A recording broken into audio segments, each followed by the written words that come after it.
Let's bring in Angela Diffley, our international affairs correspondent. Great to see you, Angela. Hi. Let's start with what we know and what we think will be announced.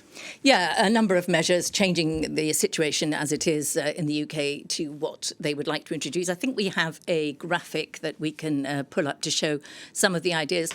Firstly, for example, the status of being a refugee would be reviewed every 30 months. We heard Shabana Mahmood talking about that, and you wouldn't be allowed to apply for UK for residency, permanent residency in the UK until you had been there for 20 years. That is a huge difference. At the moment, it's 5 years.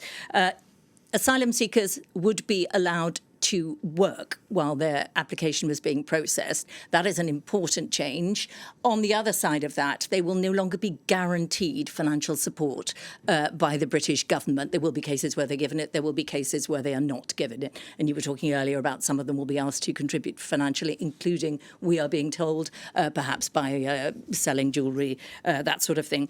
The right to family life also is to be curtailed or less expansive. It will be, as I think you mentioned earlier, mother or parent-child relationships and not much more, because at the moment it's being extended to nephews and uncles. That is to be cut back.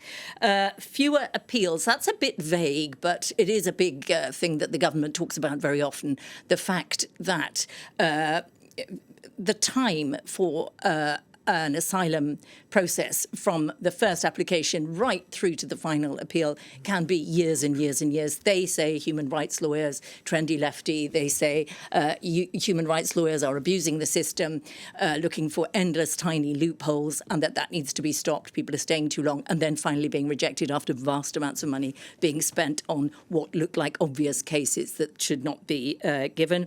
And then this idea that visas might be suspended for countries who are not seen to be cooperating with taking back their citizens. She's threatened to do it. The 3 countries that have been cited are Angola, Namibia and DRC. I don't think a vast number of people from any of those 3 countries do enter the UK. Many do, but compared to the other countries, that's not as significant. You know, that's maybe a little bit performative. And France itself has tried suspending visas to try to get cooperation from countries that aren't taking their citizens back. It all gets very complicated. That might be slightly performative as well, but they've got a month to sort themselves out, says the British government. It's worth noting. Just on this, is it going to get through? Yeah. Is it going to get through by MPs? There is no guarantee whatsoever that this legislation will be passed. Labour MPs, very many of them say it's cruel. They have no intention of voting for it. And if it does get through, will the Supreme Court in Britain, which has incorporated the European Court of Human Rights legislation in its own legislation, will that get through? We don't know.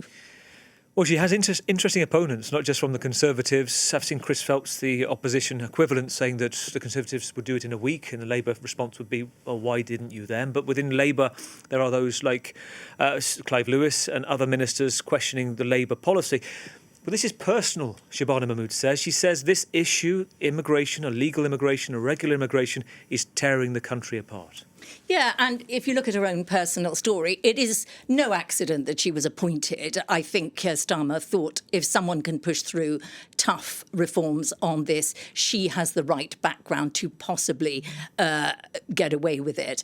She herself is from a Pakistani family. She was born in Birmingham in England, but she left at 1 year old to live in Saudi Arabia with her family and then came back to England at the age of 6. So she has British nationality, but is born of 2 Pakistani parents. And she has said a lot about this being her moral mission. She said it is tearing the country apart, this idea of illegal immigrants, the idea that Britain has lost control of its borders and that families and people who have been long settled in Britain or have come recently but through legal routes are getting the brunt of something of a backlash.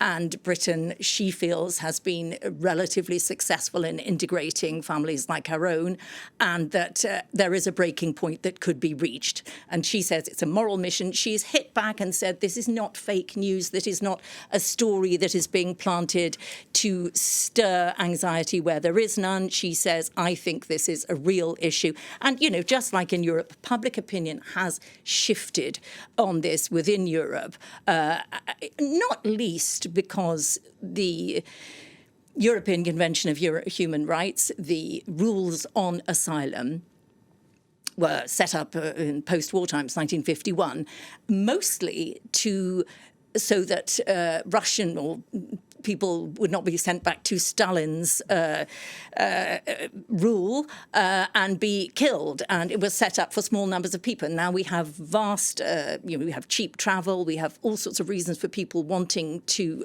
change countries. And very many people think the system is close to collapse. It's not just in the UK. Angela, always good to talk to you. Angela Diffley, our International Affairs editor.